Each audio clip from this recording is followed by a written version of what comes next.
Quando você fala para a criança o quanto aquilo faz a diferença na vida dela, por mais que seja chato, seja cansativo, a criança cansa, ela vai saber que aquilo realmente é diferente e ela está fazendo aquilo porque é importante. Como que você faz ela entender isso?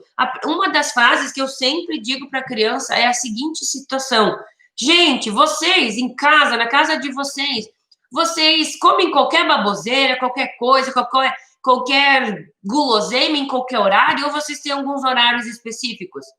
A criança, normalmente, né? Sempre tem algumas famílias que é um pouco diferente, mas normalmente ela diz: não, prof, a gente não pode comer o doce antes do almoço ou antes da janta. Por quê?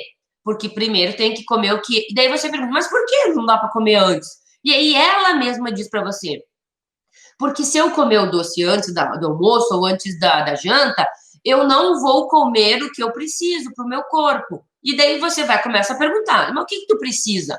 Entra fundo nisso para que a criança ela resolva e ela entenda o porquê tu está fazendo aquilo. Quando você faz ela pensar por que ela não pode comer o doce antes da janta, ela vai dizer: porque se eu comer o doce antes da janta, eu não vou ter fome. Se você não ter fome, o que acontece? Eu não como o que é importante. E por que isso é importante?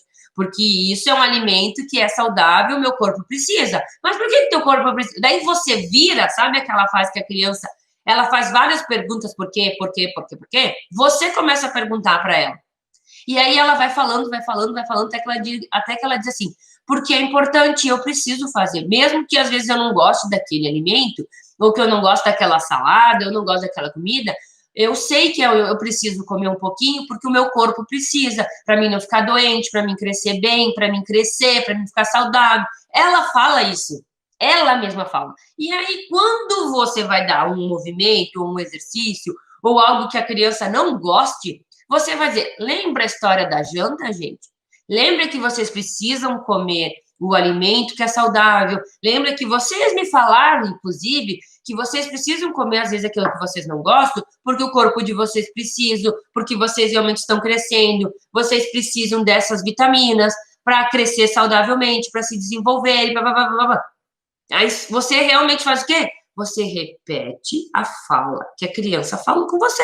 E quando ela entende que o que você está falando referente àquele movimento, que é difícil, que é cansativo, que vai doer porque você vai estar trabalhando fortalecimento, então a criança vai sentir que dói, vai sentir um desconforto, ela vai entender que por mais que seja ruim, que seja difícil, que não seja tão prazeroso quanto ela gostaria que fosse, aquilo é importante para ela.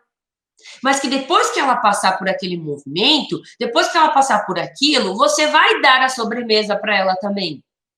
Que é isso que às vezes que ela está esperando. Quantas crianças comem todo o almoço porque elas querem o quê? A sobremesa. Se isso é correto ou se não é, eu sei que desde que o mundo é mundo isso acontece. Isso acontecia comigo, acontece com a grande maioria das famílias e eu, inclusive, não deixo as minhas filhas comerem o doce antes do almoço ou antes da janta. Porque se você deixar ela comer o doce antes da janta, ela não come o que precisa. Então, você tem que priorizar o que precisa, mas não esquecer de que você tem que dar o que ela quer também.